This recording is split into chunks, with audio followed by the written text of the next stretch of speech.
हरियाणा में हो रही एक उच्च स्तरीय बैठक में जिसमें भारत के प्रधानमंत्री, भारत के गृह मंत्री समेत भारत के सभी राज्यों के गृह मंत्रियों ने भाग लिया। उसका मुख्य विषय था कि भारत में हो रहे नक्सलवाद, अर्बन नक्सलवाद की चर्चा की गई थी।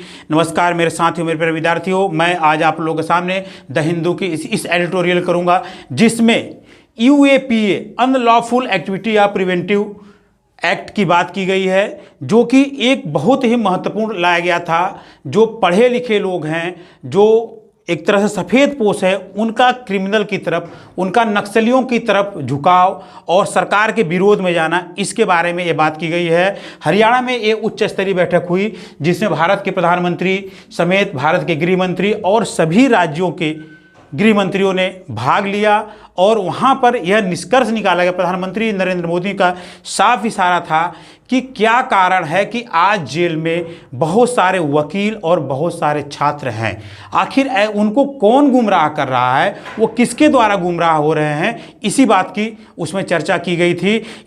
उसमें चर्चा करते समय एक नाम आया था, उमर खालिद। उमर खालिद की हम बात करेंगे तो Umar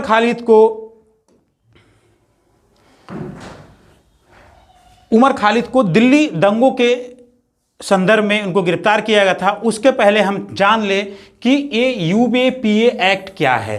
UAPA is also known as the anti terror law, the unlawful activity preventive act 1967। यह पास किया गया था। उसमें अगर कोई व्यक्ति देश विरोधी गतिविधि यानी कि आतंकवादी संबंधित गतिविधि में भाग लेता है या ऐसी कोई एक्टिविटी निकल आती है जो देश की शांति भंग करती है या विदेशी ताकतों से संपर्क करती है, जो देश में अस्थिरता पैदा करने की कोशिश करती है, उससे संबंधित यह लॉ है। इसके लिए क्या है, जो what is the UPA act punishment, जो इसके अंदर पनिशमेंट है वो 5 साल की है और अधिकतम 7 साल की भी हो सकती है। उसके साथ में कुछ मुआवजा भी देना पड़ सकता है। मुआवजा और पनिशमेंट, सज़ा दोनों हो सकती है। इस यूएपीए के जब गठन हुआ था तो इसका मुख्य उद्देश्य था कि जो भारत में नक्सलवाद बढ़ रहा है, जो आतंकवादियों का समर्थन लोग कर रहे हैं, उसके कैसे रोका जाए, उसके विरोध में या उसके लिए लोगों को कैसे मनाया जाए कि यह गलत है। प्रधानमंत्री नरेंद्र मोदी ने यहाँ पर एक बात बोली कि जो पढ़े लिखे लोग हैं, जैसे जेएनयू के उमर खालिद की बात करते हुए मैं आगे वीडियो में पाऊंगा कि ये पढ़े लिखे लोग और ढेर सारे वकील और ढेर सारे अच्छे प्रोफेशन के लोग आज जेल में क्यों बंद है। उनका इस यानी कि सीधा संबंध था गन और पेन।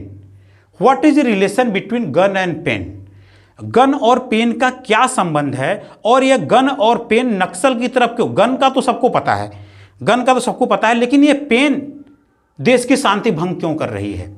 इसके संदर्भ में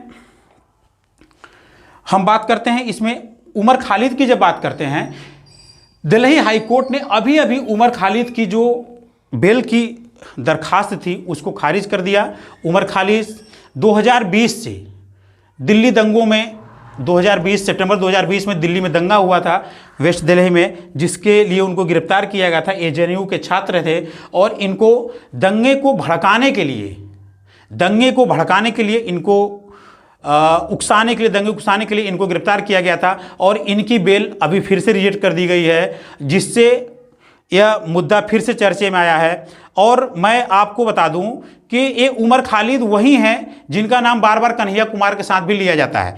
कन्हैया कुमार भी ऐसे ही मामले में फंसे हुए थे, ऐसे ही मामले में वो भी नामित हैं, लेकिन अभी उनकी चार्जशीट दायर नहीं हो पाई है, या मतलब एक तरह से वो आया था। लेकिन इनका मामला कुछ थोड़ा सा अलग था क्योंकि कन्हैया कुमार का जेएनयू के अंदर ही था, लेकिन इनका जेएनयू से बाहर दिल्ली वेस्ट का था। इसी के साथ हिंदुस्तान में एक और द हिंदू में एक और खबर है, वो खबर है गुजरात में जो पुल गिर जाता है। The burden of tragedy on the Morbi bridge tragedy in the Gujarat. जो हमारा मोरबी ब्रिज गिर जाता है, जो कि मच्छू नदी पे है।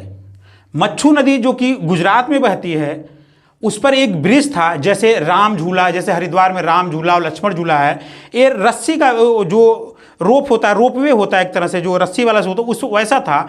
और यह जो अभी इसके बारे में बाद में बताऊंगा कि ये ब्रिज क्यों गिरा और इसकी क्या कारण थी। उसके पहले एक बात बता दूं, जब पश्चिम बंगाल में चुनाव था तो माननीय नरेंद्र मोदी जी, हमारे प्रधानमंत्री जी ने वहां पर एक पुल गिर गया था, उसके एवज में सरकार से इस्तीफा मांगा था और उन्होंने कहा था कि यह एक्ट ऑफ गॉड नहीं है, एक्ट ऑफ फ्रॉड है। यूट्यूब पे इनका वीडियो भी बहुत वायरल हो रहा है, आप देख सकते हैं उसको, कि एक्ट ऑफ गॉड नहीं, ये एक्ट ऑफ फ्रॉड है।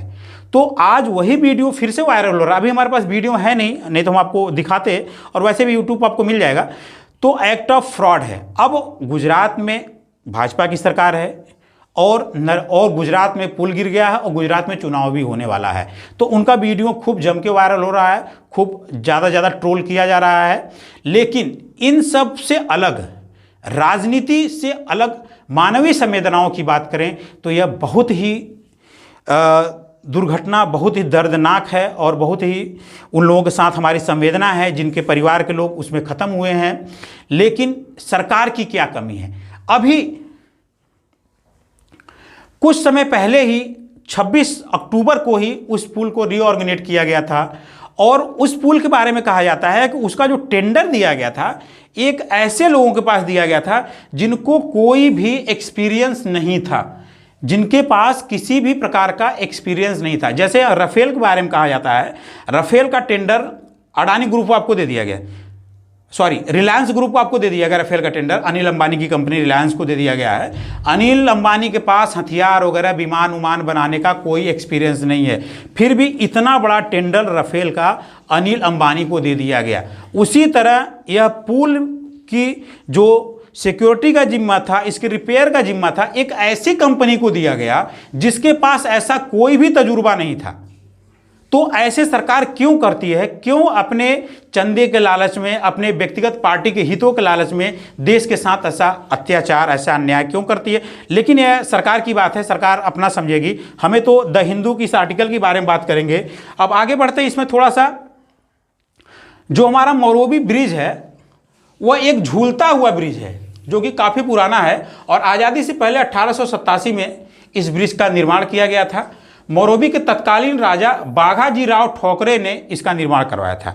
यह मोरबी नदी, यह एक सस्पेंशन ब्रिज है। 26 अक्टूबर को ही नए साल पर इसको 26 अक्टूबर नए साल पर इसे खोला गया था। दिवाली के अवसर पर थोड़ा सा घूमने फिरने के लिए लोगों को खोला गया था।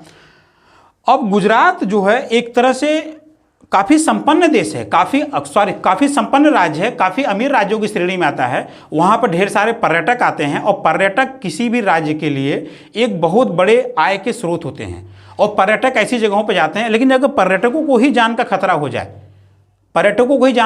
जाए, तो वो कैसे किसी राज्य के आय के स्रोत में लाभदायक हो सकते हैं। तो इसी तरह जो हमारा गुजरात का जो ब्रिज टूटा है, ये वाकई में अपने आप में काफ़ी संवेदनापूर्ण घटना घटी है।